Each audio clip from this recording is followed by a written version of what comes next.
गनी बहुत बड़ा आबिद, नेक, परहेजगार, बुजुर्ग। बुजुर्ग का मतलब ये नहीं बुढ़ा, बुजुर्ग का मतलब इल्म में, अमल में बुजुर्ग, नेक आदमी। और उसके इलाके की एक औरत इसके ऊपर फिदा हो गई। उस औरत ने अपनी लौंडी के जरिए उस आदमी को बुलवाया, इबादत गुजार को बुलवाया और कहा कि तुम्हें मेरी मालिकन, हमारी जो मालिका है वो तुम्हें बुला रही है, एक मामले में तुम्हारी गवाही चाहिए। जिस मामले की मैं गवाही चाहती है उसमें तुम गवाह थे, तुम वहां मौजूद थे, कोई मामला रहा होगा उसकी गवाही चाहिए। ये बेचारा नेक आदमी था, इसने सोचा अगर मेरी गवाही से अगर किसी की जान बच जाए या मेरी गवाही से कोई मामला हल हो जाए तो इसमें बुराई क्या है, जबकि मैं अगर गवाह रहा हूंगा तो सच्ची गवाही दूंगा। ये सोचकर ये चल दिया, ये सोचकर चल दिया। जैसी उस औरत का घर आया, लौंडी ने दरवाजा खोला, ये दरवाजे में घुस गया। इस लौंडी ने कहा मैं बाहर जा रही हूं। इसके बाद एक दरवाजा और आएगा, उस दरवाजे को भी खोल देना, अंदर से वो दरवाजा खुला है। फिर उसके बाद एक और दरवाजा आएगा, उस दरवाजे को भी खोल देना। 3 दरवाजों को खोलने के बाद चौथे दरवाजे को खोलोगे तो उस कमरे में हमारी मालिकन तुम्हें मिलेगी। ये साहब धड़ल्ले से चले जा रहे हैं। अल्लाह मेरी गवाही से अगर कोई मामला बन जाए तो इससे अच्छी नेकी क्या हो सकती है।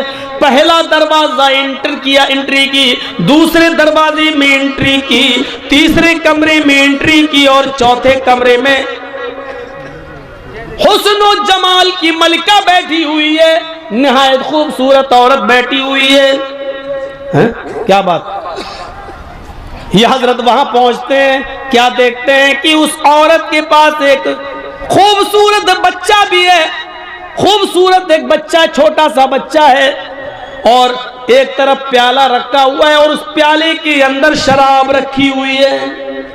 नौजवानों सुनो सुनो, इस खूबसूरत औरत ने इस नेक इबादत गुजार आदमी से कहा मैंने तुम्हें किसी गवाही के लिए नहीं बुलाया है, मैंने तुम्हें सिर्फ इसलिए बुलाया है कि तुम मेरे साथ इस कमरे के अंदर चलो और मेरे साथ जिना करो, मेरे साथ वो काम करो जो एक मर्द अपनी बीवी के साथ करता है।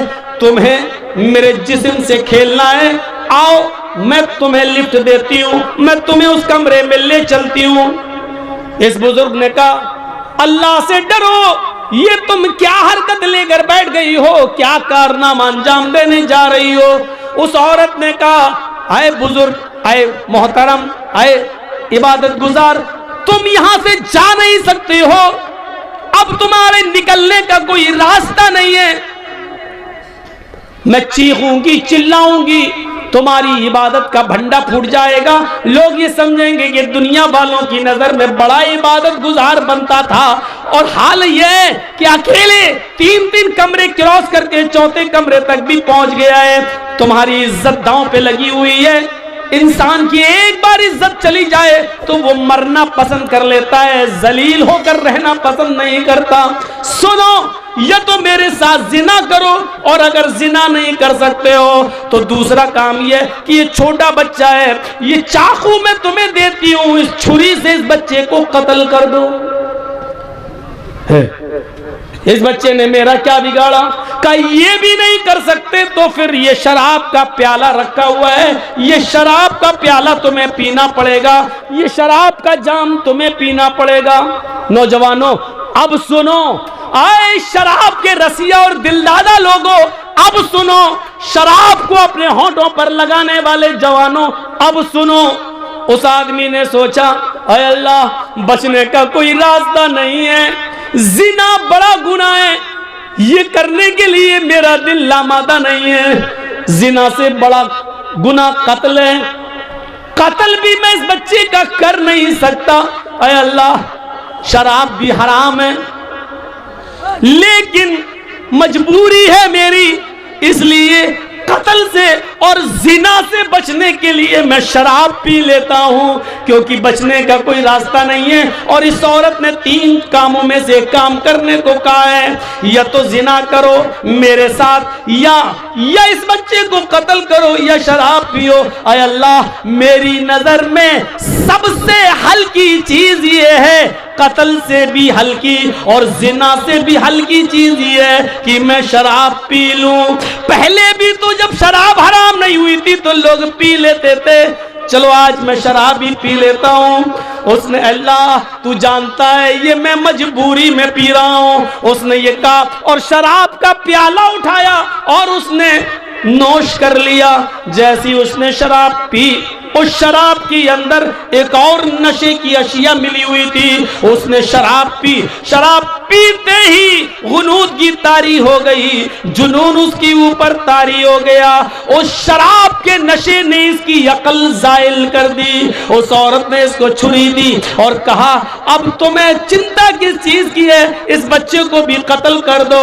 अकल काम नहीं कर रही है, शराब पी चुका है। शराबी आदमी तो अपनी माँ, अपनी बहन के सामने गंदी गंदी गालियां देता है। जब शराब पीकर घर में घुसता है तो बीवी को बीवी नहीं, माँ को माँ नहीं, बहन को बहन नहीं, बेटी को बेटी नहीं समझता। अभी इस बच्चे को बच्चा नहीं समझता है, छुरी उठाता है और उसने उस छुरी से उस बच्चे को भी काट दिया, उस बच्चे की गर्दन भी अलग कर दी, उसका भी कत्ल कर दिया। शराब के नशे में चूर था। उस औरत ने परफ्यूम लगा रखी थी। उस औरत ने फौरन इस आदमी को अपनी तरफ खींचा और अपने कपड़े उतार कर शराबी के भी कपड़े उतार दिए, और शराब के नशे में इस आदमी ने उस औरत के साथ जिना भी कर लिया। मेरे प्यारे साथियों, इसके बाद क्या हुआ वो मेरी मौजू का हिस्सा नहीं है, बस ये बताना मेरा जरूरी था कि उसने शराब को हल्के में ले लिया और शराब पी ली, लेकिन अभी तक वो एक गुनाह नहीं करना चाहता था। लेकिन शराब के नशे में जब आया तो वो जिना भी कर लिया, शराब के नशे में जब आया तो उसने कत्ल भी कर दिया, शराब का और शराब भी पी ली, यानी एक गुनाह उससे करवाया जा रहा था लेकिन वो नहीं किया। लेकिन जब शराब पी लिया तो वो तीनों की तीनों गुनाह कर बैठा। मेरे भाइयों, अब आओ जनाबे मोहम्मदुर रसूलुल्लाह के उस फरमान पर जो आपने कभी फरमाया था, उम्मुल खबाइस, ये शराब तो तमाम गंदगियों की जड़ है, तमाम बुरी चीजों की जड़ है। इस आदमी को शराब ने कातिल भी बना दिया, शराब ने इसको जिनाकार भी बना दिया और शराब पी लिया था। मेरे प्यारे साथियों,